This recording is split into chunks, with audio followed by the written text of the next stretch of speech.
Am I ready? I don't know. Yeah.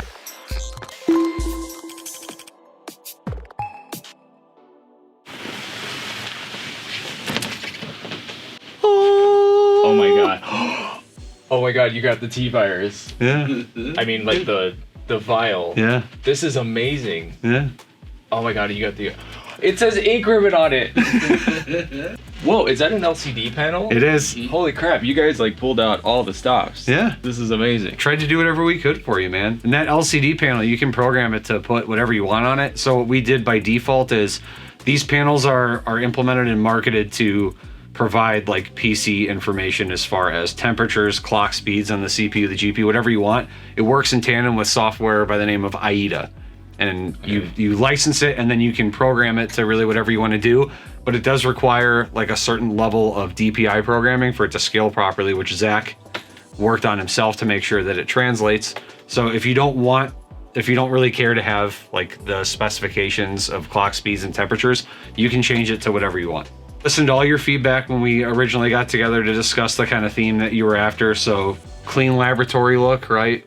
It's as much as possible. Oh my god, it's beautiful. Hey, thanks, man. Yeah, Zack put in a lot of effort to build this. There was a lot of tweaking and revisions during the build process. So, cool. You know, we really wanted to put an emphasis on the overall theme, and we wanted to make sure that this was something that we were really happy with. Definitely love the fans because that Phanteks provided us, because they have different variants for which way you want the air to blow. So you'll notice, even though the fans are blowing different directions, like these are intakes and these are exhaust, every single one of them has the hub facing outwards, and it's because they have a different skew for which direction you want it to blow. So you'll notice on a lot of other PC builds that you might actually have the back of the frame facing inside, which definitely isn't as pretty. Are these like blacklight? Yeah. Yeah. So the tubing is UV reactive, and then I want it to pop a little bit more, so on top of that there's UV reactivity in the coolant. Was very subtle with the blue in the coolant because I didn't want to drown out the helix in the reservoir. I still wanted that to pop, so got UV strip directly behind Z790 Edge Wi-Fi gaming motherboard, and then 64 gigs of CORSAIR DOMINATOR, which is clocked at 5600. And then we got a 4090 Tough with the accompanying EK block. It's active backplate too. Tough. Yeah, so active means if you're looking at the front of the card, you can see the portion of the block where the coolant flows through, right? Mm-hmm. Traditionally for liquid cooled cards, you would have just your main water block for the GPU die, and then the back was just basically a thin metal heatsink that would just dissipate any heat that was generated from capacitors or caps or whatever on the back of the card. Ever since the transition into the RTX 30 series cards, they started putting VRAM on the back of the card to be able to make the cards as small as possible without increasing the length, which now there's VRAM, which generates significantly more heat than anything that's traditionally been on the back of a GPU. So manufacturers such as EK now have what they call active backplates, where it's basically a second water block for the back of your card, which leads into the fact that this card is vertically mounted. This case does not traditionally support vertically mounting, right? Yeah, so that's actually, that's something we talked about when we were initially talking about concepts. Definitely wanted to make it pretty.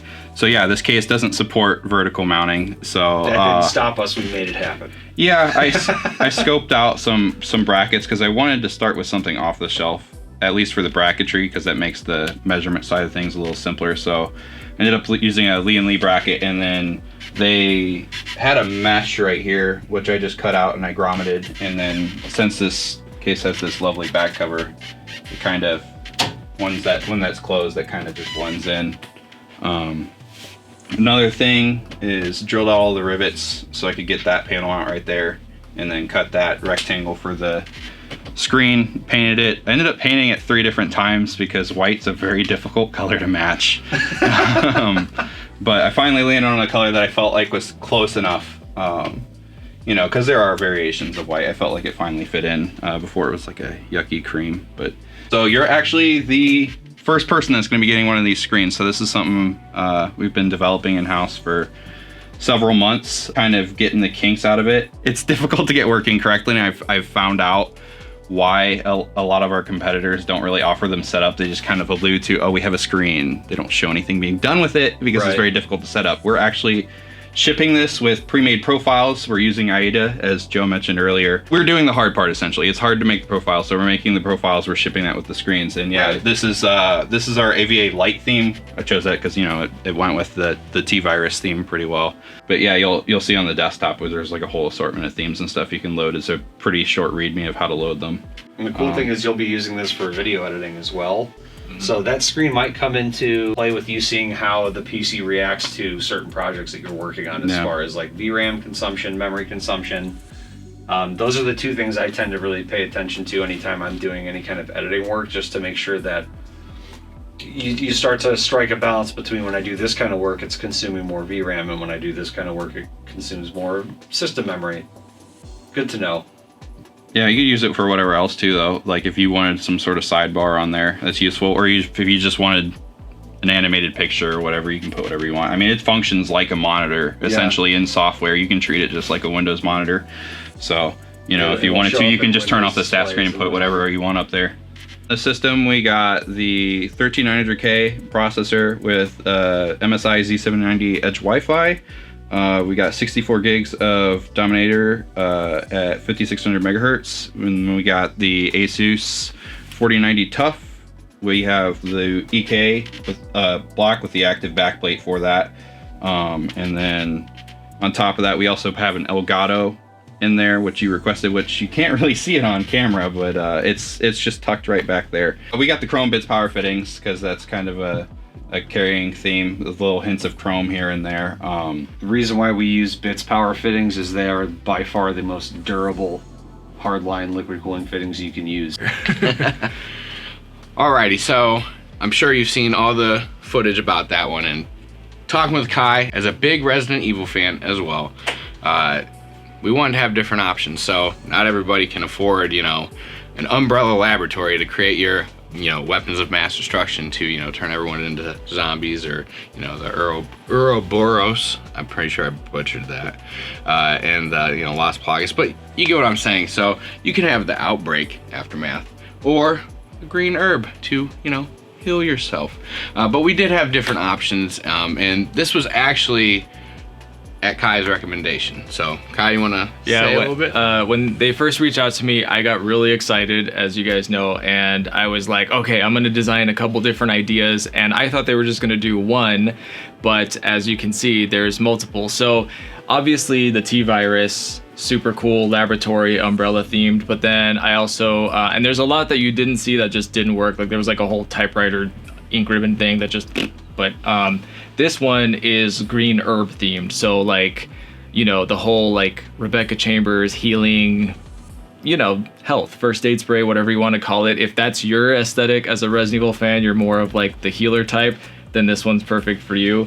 And this one is for all the blood and guts fans that still have like, it has that Umbrella Lab aesthetic, but it's still got like, you know, the blood and the nice red lights and the little touches just to have that. And any of these components can be swapped around if you prefer like the green one, but you want the components from that one, right? So yes, technically. Now this one here though, I will say this is going to be considered a whiteout build. Everyone's heard me talk about whiteout builds for how long I've been doing videos. I love them. This one is going to be strictly 2 white components. Now if you want to put white components in here, I don't think it's against. I think it would work. I mean, in reality, if that's what you want, then that's what we're gonna give you. You know, because as we originally talked, you know, customizing is our specialty. So you want white and green mixed, hey, you know, that's your cup of tea. But yes, so really anything can be interchanged if you want. So how we designed it was the Outbreak one is gonna be your kind of your entry level. This one, the green herb, is going to be your mid tier. So this is going to be the best way to put it, average, right? So this is like the, you know, the average person who plays games but doesn't want to, you know, go all out. So this is going to be, you know, you play at 1440p. This would be a 1080p system, so 1440p. Well, with these two systems spoken about and kind of giving you, you know, a rundown on what you can get, the bread and butter here, I'm gonna let Kai talk about, because this is his baby, and we want to, you know, give you that option as close as possible. So Kai, go ahead and break it down for me. I'm like having such a nerdgasm. This is like Christmas came early. But yeah, so if you want to buy, like if you really want to buy this exact version that they made, you can contact their sales team. They can help you out. You can even customize the decals if you wanted to not say Inkribbon and something else. But if you're really into the whole T-Virus aesthetic, but you don't want to break the bank, there is a more consumer-friendly version that you guys made that people can buy, right? Absolutely. So the biggest thing is you will not have all the liquid-cooled components if you went the, you know, consumer-friendly, the, you know, price-friendly. However, the big thing we want to note here is the LCD screen in there will come in the system. So you won't have the liquid cooled, you know, and the T-Virus, you know, reservoir, all that, but you will get the really awesome LCD screen that Zach, you know, did a lot of time and effort on getting that configured and all that. So there is, you know, friendlier options, but as Kai said, if you wanted to have one exactly like this, we can do it. Or if you wanted to make some tweaks to the decals, you wanted to add some blood splatter on there, I mean, just reach out to our sales team. Now that would definitely be a sales team only, so you will not be able to go through the configurator, and we will not have a pre-built for it. You would have to reach out to someone on the sales team, or you could reach out to one of us in our Discord, even Kai's Discord, and he'll get in touch with us, and we'll get the ball rolling for you. But there are always options, Kai. And on that, just so that people know, like, let's say some of my viewers aren't really that big into Resident Evil, but they're really into something else and they want like their own custom PC, you guys can do that too, right? Absolutely. So to answer your question, Kai, Joe. Oh, well, hello. Hi. How are you? Hello. What's the question? So if someone, let's say they want a Final Fantasy computer or a Fallout computer or something else or something just crazy custom, you guys can do that. Oh yeah, I would be the person that they would speak to if they wanted something like that, and I would ask, you know, the plethora of questions as far as what their expectations are out of the theme, what kinds of things they want modified, and of course specifications, and then we go from there. It could be anything from decal to paint to we can put things inside the PC that shouldn't be in the PC. It'll still work though, I promise. Yeah. Yeah, so if you guys can figure out the most difficult, insane thing to make his life very hard, perfect. It's okay, I like a challenge. Come at me, bro. And there you have it, Resident Evil themed PCs. This has been amazing. Thank you so much to everyone at AVA Direct. Thank you to Phanteks and EK Waterblocks for all sponsoring this amazing computer that I am so grateful for, because I'll be able to edit and do my 3D work and game development and all that other stuff without any issues. Be sure to visit avadirect.com. All the links will be down in the description so that you can look at getting your own Resident Evil custom PC or whatever other kind of PC you're thinking about getting. And be sure to use code Inkribbon for 10% off your order. If you like the PC in the video, be sure to contact our sales team by emailing sales@aviadirect.com or head to the website by clicking the link within the description below. You can choose from many pre-built options, gaming or workstation based, or use the configurator to build the PC of your dreams. Don't forget to click that subscribe button so you can be notified of future content, and give the video a like in support of our channel. You can follow the variety of our social media channels by visiting aviadirect.com/community. And you can also join our Discord if you wish to engage in discussions related to custom built PCs.